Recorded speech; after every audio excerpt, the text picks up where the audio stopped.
Hi viewers, তোমরা দেখছো তন্ত্রমন্ত্র এবং জ্যোতিষ বিষয়ক ফেসবুক পেজ এবং ইউটিউব চ্যানেল অ্যাস্ট্রো হীরেন্দ্র। আর আমি তোমাদের সঙ্গে আছি তোমাদের অ্যাস্ট্রো ফ্রেন্ড জ্যোতিষ আচার্য শ্রী হীরেন্দ্র দাস শাস্ত্রী।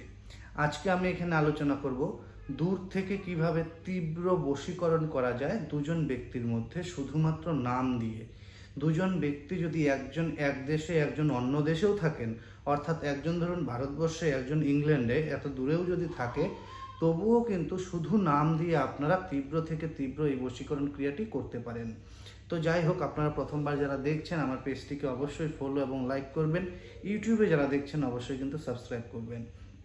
এই কাজটি করতে গেলে যাদের মধ্যে আপনি বশীকরণ ক্রিয়াটি করতে চাইছেন তাদের দুজনের নাম আপনাকে জানতে হবে।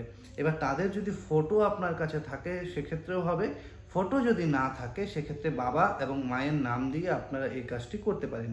সেক্ষেত্রে বাবার নাম লাগবে ছেলেটির এবং মেয়েটির মায়ের নাম লাগবে। এই বিষয়টি আপনারা মাথায় রাখবেন। মেয়ের মায়ের নাম লাগবে এবং যে ছেলে তার বাবার নাম লাগবে। দুজন ছেলের মধ্যে যদি কাজটি করেন সেক্ষেত্রে দুজনেরই বাবার নাম লাগবে। দুজন মেয়ের মধ্যে যদি কাজটি করেন সেক্ষেত্রে দুজনেরই মেয়ের নাম মানে মায়ের নাম কিন্তু লাগবে। এই গুরুমুখী প্রয়োগ করতে গেলে অনুমতি অবশ্যই দরকার হবে। তো যারা ইউটিউবে ফেসবুকে দেখছেন অবশ্যই একটি করে কমেন্ট কিংবা লাইক করবেন। যারা কমেন্ট কিংবা লাইক করবেন আমি মন থেকে জানবো যে আপনারা এই কাজটি করতে চাইছেন এবং আমি আপনাদের অনুমতি দিয়ে রাখলাম। এবারে মূল আলোচনায় আসি কিভাবে আপনারা এই কাজটি করবেন।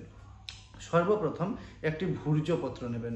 ভূর্জপত্র অনেকেই চেনেন না। সেই ভূর্জপত্র যে কোনো দশকর্মার দোকানে গিয়ে যদি বলেন 10 টাকার ভূর্জপত্র দিন, তাতেই তারা যে পরিমাণ দেবে সেটাও কিন্তু লাগবে না। যে আইডিয়াটা আমি বলে দিচ্ছি আপনাদের, 2 ইঞ্চি বাই 2 ইঞ্চি সাইজের একটি ভূর্জপত্র হলেই কিন্তু আপনার হয়ে যাবে।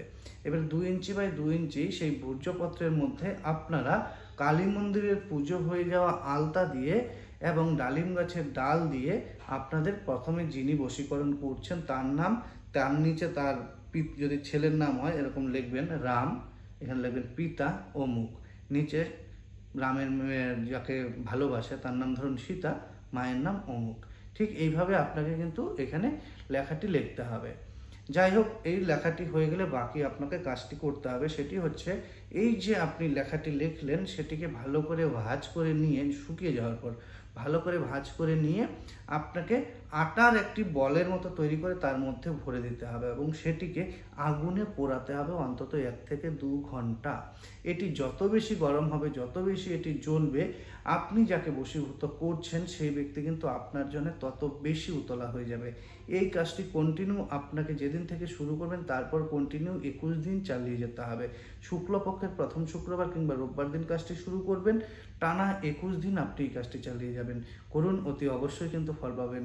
তো যাই হোক, আজকের জন্য এতটুকুই। আবার আগামীকাল দেখা হচ্ছে। ততক্ষণ ভালো থাকবেন, সুস্থ থাকবেন। ধন্যবাদ।